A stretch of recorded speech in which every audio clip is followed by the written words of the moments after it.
Hello everybody and welcome back to Football Manager 2023 with the Youth Academy only Guiseley save. And let's not mess around, let's dive into this because it's Youth Intake Day. Hello and welcome back to the save where Guiseley are doing unbelievably well. We've got two systems that are working wonderfully well for us that see us up into 10th. If we can go and look at the competitions, we'll go in there. Yeah, 10th position, 56 points from 38 games, playing really, really well. Goal difference of a +6. Generally, I look at that positively and just say it means we're not conceding as many goals as we used to, which is awesome. We got knocked out of the FA Cup by Ipswich and the third round in the Carabao Cup to Stoke. But yeah, league is incredible. And to show how consistent we've been, look at this. It is incredible.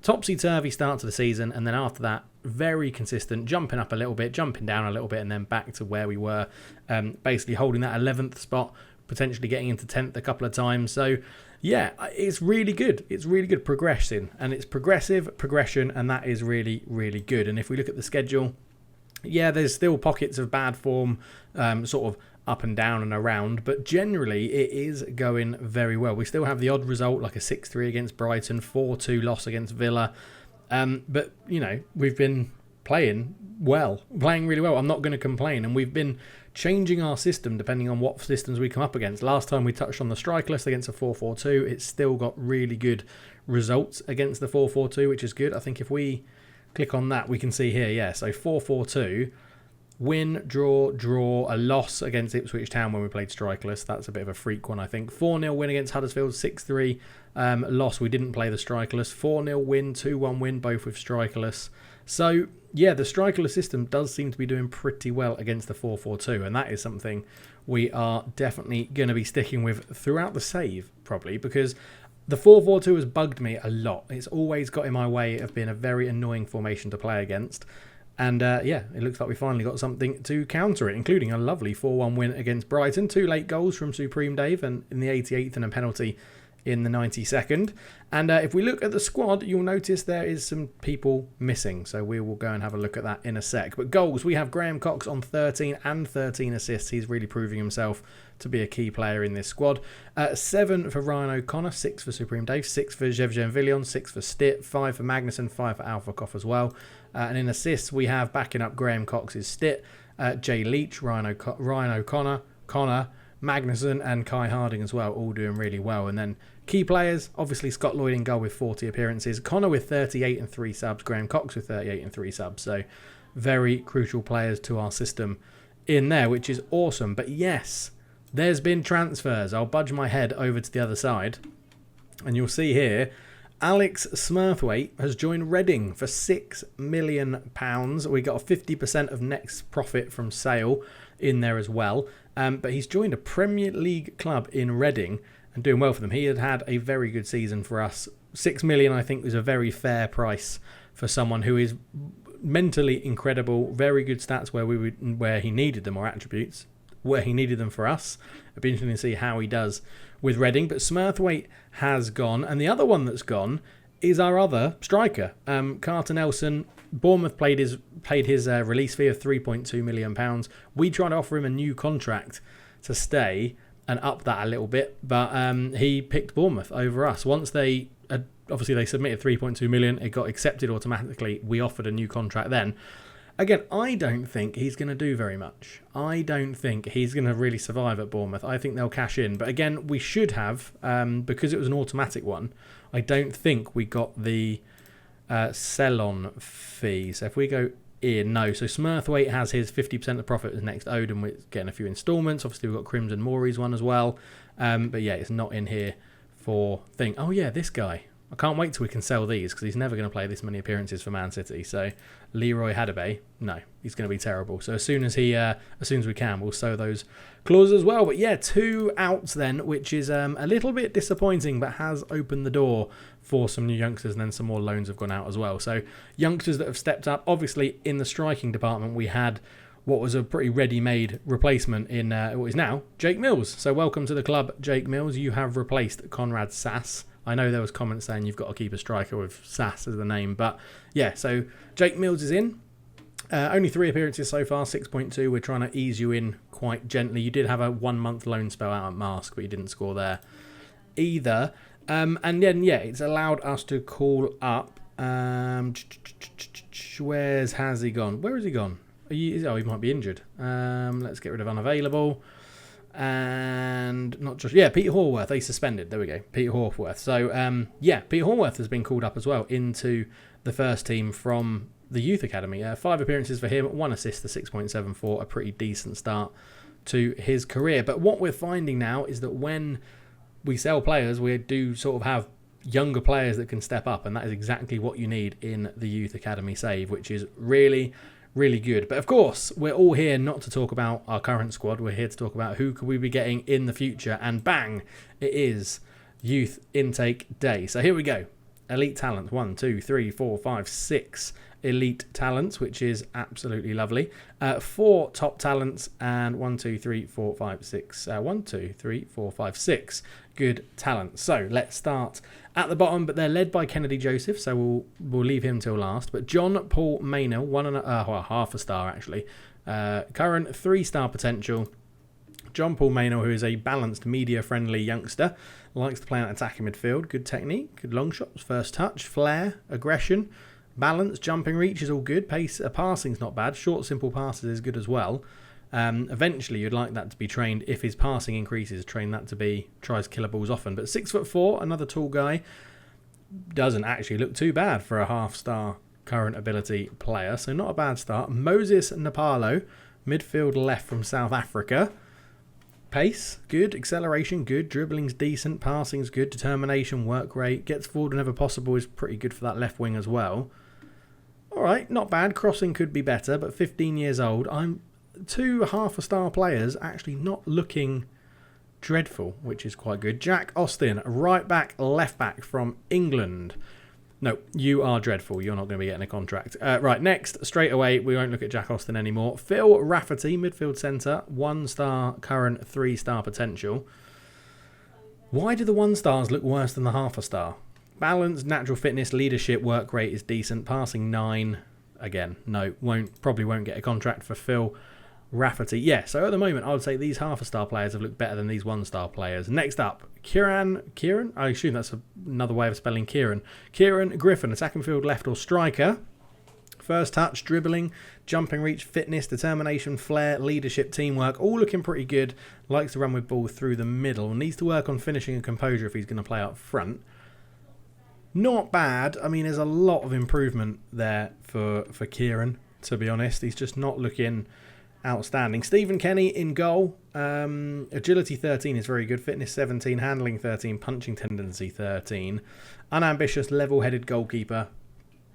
Might get a contract just because he's a goalkeeper, and you need to keep a supply of goalkeepers coming through. Right, that was the good talents. That's enough of them. Let's go and look at the top talents. Half-a-star current ability, 3.5-star potential. George Reed, left midfielder, striker. Pace 10. Fitness 10. Reach 10. Balance 10. Agility 11. Aggression 14, bravery 15, first touch 12, passing 10, technique 11. It's not bad. It isn't bad. Move ball to right foot before dribble attempt. Okay. I honestly, when that's in the game engine, I don't think I've ever seen anyone pay attention to that. 15 years old, fickle personality isn't brilliant. That's probably the one downside there. Then we have Christian Kayambe, 1-star current ability, 4.5-star potential, so the best of the top talents. Attacking midfield, right striker or right midfielder. Christian Kayambe lacks a bit of pace and stamina, which is pretty crucial for playing out on the wings. Fitness is good, balance is good, acceleration is good. Crossing is very good at his age for 12. Passing 13, leadership 13, teamwork 12. Needs to up his work rate. There could be something there. Concentration needs to be improved. Anticipation needs to be improved. There could be the basis of something. I'm just not 100% sure. We'll have to get him trained as a round outer to get that concentration up. But yeah, balanced personality, 5'7", not the tallest. But yeah, we'll see how that goes. Anthony Donovan, 1-star current ability, 3.5-star potential, midfield centre. Really good technique. Winds up opponents. Off the ball 11. First touch 8. Composure, balance, fitness, stamina. Yeah, again, it's a broad, basic player. I don't think he's ever going to make it, but he might get a contract. 5'8", unambitious. Would like to see higher determination, higher concentration, higher anticipation. Passing 6 as well, not amazing. No, he's probably not going to do very much in his career. The final top talent, Anthony Murphy from Ireland. 1-star current ability, 3.5-star potential. Right back, centre back. Brings ball out of defence, dives into tackles. Pace 8, stamina 9. Very brave at 19. Balance 13, teamwork 13, work rate 14.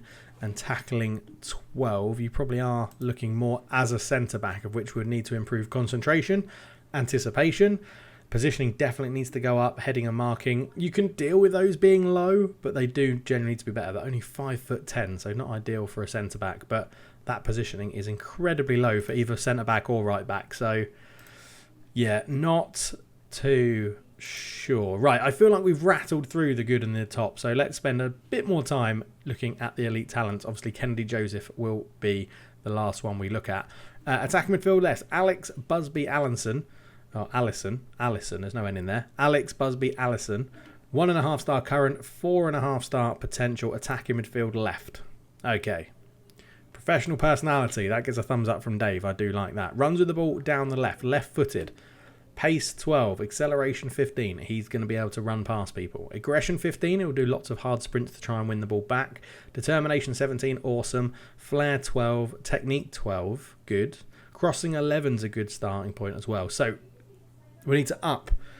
Generally, concentration, dribbling needs to be better than 7, especially if he likes to run with the ball down a certain position. Work rate definitely needs to be better. Off the ball needs to be better than 7, but at 15 years old, lots of room for growth, and with a professional attitude should train pretty well as well. So I'm happy with the first elite talent that we've looked at. Unflappable in the media as well is always good as far as I'm aware. Okay, Adam Jones on the other wing, midfield right from Wales, 1.5-star current ability, 4.5-star potential. Dives into tackles and tries long-range passes. That makes me immediately look at passing. 8. Amazing. Technique's good, though, with 13, so that will help him out. Pace 12, fitness 12, determination 12, technique 13, crossing 12. Really good crossing for a 16-year-old. But again, concentration's low. Off the ball 7 is a bit low. He's not going to find good passes, like good lanes to get into to receive a pass. Passing, work rate, acceleration and pace is okay. Interesting one for Adam Jones. Yeah, we'll get a contract to see if he develops, but probably will be released at around about the age of 18 or 19 because I don't think he's going to develop that much. But you never know. Balanced personality, outspoken in the media. I mean, not the best combination in terms of media and personality there. Next up, Lee Byrne, Northern Irish, right back, can play centre back, 1-star current, 5-star potential. Shoots from distance as a centre-back and tries first-time shots. Absolutely amazing. Pace 6, acceleration 7. We'll say you're a centre-back, to be honest. Now, 5'9", you can't be a centre-back at 5'9". Unambitious, level-headed. He's just got all the attributes in the wrong place. Crossing is okay. First touch is good. Tackling is good. Leadership's fine. Positioning's good. Fitness is good, but he's so slow. Pace 6, acceleration 7. Anticipation 6, so he's not going to be able to anticipate things, and then when he doesn't anticipate them, he can't catch up with it anyway. Disappointing. I got excited at first, but a bit disappointing. Right, Ryan Henry, wing back left. That doesn't help us at the moment. We're not playing wing backs, but can play left back, holding midfield, and left midfield as well. So Ryan Henry, 1.5-star current ability, 4.5-star potential. Physicals are starting good, which is good. Stamina 12. Fitness 12, balance 12, acceleration 13, pace 11. Jumping reach is really short. He's 5'6", which isn't going to help. Sort of going to train probably as a left midfielder, maybe. Gets forward whenever possible, but crossing and dribbling are really poor. Marking, passing, really poor. Tackling and technique are okay. Teamwork 13, work rate 15. I like that. Concentration 8, anticipation 7, off the ball 7, positioning 6. Again, it's a mismatch of where you have good attributes, he's got nothing to then complement it. Like, he's really quick, but he can't cross. And he can't anticipate, but he's quick, but then he can't tackle when he does get back. Well, tackling 11. He's not in the right position. It's just a bit all over the place. But we'll get a contract. We'll see how he develops for sure. Right, Kennedy Joseph we'll leave till last and have a good old look at. And then goalkeeper Johnny Craggs. 1-star current ability, 5-star potential. Johnny Craggs is light-hearted. He's level-headed with the media. Agility 10, jumping reach 10, fitness 11, 6'4", bloody hell. Positioning 5 is really good. Concentration 8, oh my word. Anticipation 7. Area reach 10, command of area 12, communication 11, kicking 13, handling 9. There's ability. There's ability there. Is he ever going to replace our first choice keeper at a young age? No. He'll probably get lots of under 18s and under 21 appearances, and then it will all depend on what our goalkeeper situation is at the time. But right now, I can't see him playing a lot of first team football for us in the future. But you never know. Like, a freak injury to a striker may get him some more first team football, which means he'll improve quicker. But yeah, at the moment, not sure. Big fan of free kick taking 5 though for a goalkeeper. And that leaves us with Kennedy Joseph, who we will spend more time looking at. But he is a centre-back. We need new centre-backs coming through. I just want a centre-back who's tall, quick, and can tackle. That's all I want. Kennedy Joseph. Here we go. You are 6 foot, not bad. Fickle personality. I did not want to see that on our best player. Outspoken in the media as well. Tackling 15 is awesome. Work rate 12, fitness 12, jumping reach 11, agility 11, pace 11, acceleration 10. He's sort of what I wanted in a centre-back. He's not quite tall enough, but he is a good centre-back for his age already. Just fickle personality is not helpful. It's really, really not helpful. Coming from England and the Caribbean island of St. Lucia as well. He's already 2-star. He's got a lot of growth he can do. We might need to try and mentor that personality out of him, because I feel like it's going to be a waste of a good player. Heading 11, tackling 15, positioning 11, concentration 11, that's already high up. Anticipation 10 isn't too bad. Aggression. Yeah, that is so irritating, that is fickle personality. That is gutting. That is absolutely gutting. Heartbreak. Absolute heartbreak. But no, he's good. He's good. I think it's a bit of a, there's some wins, a fair amount of losses in here. What I will say is that I do think players are coming through at a better standard purely because we're in the Championship now. Like, the higher reputation of the club is bringing through slightly better players. Oh, we have also got some news. If we go and have a look at the club information and go and look at the board, because obviously where we sold a lot of players, 2 players, and got some money in, the board have expanded the stadium, which is nice. That's coming in. They've agreed to improved youth recruitment as well, which is lovely. So we're getting a few more things done from Andy Carter, our chairman. I don't think there's anything else we can ask for at the moment. So we don't want to cut back on youth recruitment. I could ask for a new contract.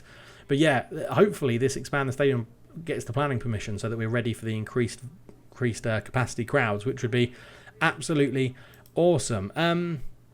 We are very safe. Job is untouchable. We're like the main man. So most times, not every time, but most times I ask the board for something and then I can say, after all I've done for this club, if they've got the money, they'll put it through. The only one was that very recent youth increase that I asked for, but they haven't done that yet. In fact, let's go and have a look quickly at the facilities to give you an update what they are looking like. And the facilities are now perfect pitch condition, good corporate facilities, adequate training facilities, average youth facilities, youth level of 3. We have exceptional academy coaching and exceptional youth recruitment as well, which is really, really cool. So we are getting better in terms of bringing through youth, which is amazing and a fundamental part of this game, obviously being a youth academy only challenge.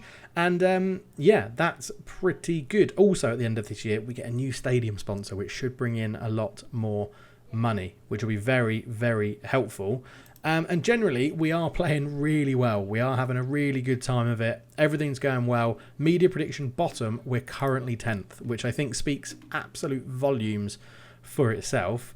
And we haven't really been hindered by the loss of Crimson Mori or the guy to Bournemouth, Carter, whatever his face is, because generally we're switching the formations quite a bit. That means it's not impacting us in terms of strikers that much. Genjov Villions, when he plays, does well and scores, bring others into the game. But yeah, it's an interesting it's an interesting thing at the moment. Let's have a look at their under-21 squad. Where is he? There he is. Charlie Carter-Nelson. I'm just not sure he's going to progress like Bournemouth think he will. And I think 3.2 is probably, we probably could have got more, but they paid his release fee. So, but yeah, 16 games, 5 goals, 2 assists. He wasn't doing amazing for us. I mean, the bigger loss will be Smurthwaite, who was in midfield. And yeah, we'll have a quick check on Crimson Mori as well, which we'll do regularly. We'll have a look at Crimson Mori and see how he's getting on, because obviously he's gone on loan to AFC Wimbledon. 10 goals in 30, so 1 in 3, 6.79, 2 assists, 2 player of the matches. Everton are going to be hoping you'll progress a fair amount in there, but your value is 23 to 34 million. Wow, that's incredible. Hopefully, Everton sell you for a load of money and then we get 50% of the profit, which would be incredible. It really, really would. Right, we're going to leave it there. We'll be back for the end of the season. We've got a final game against Cardiff, but if there's nothing to play for, we'll just come back and do the end of season review and see how everyone in the squad has got on. We'll look at some progressions of the Patreons and players and try and line up our squad for next season and see how it's going to look. But thank you so much for watching. Just a quick youth intake video today, and I'll catch you in the next one. Cheers.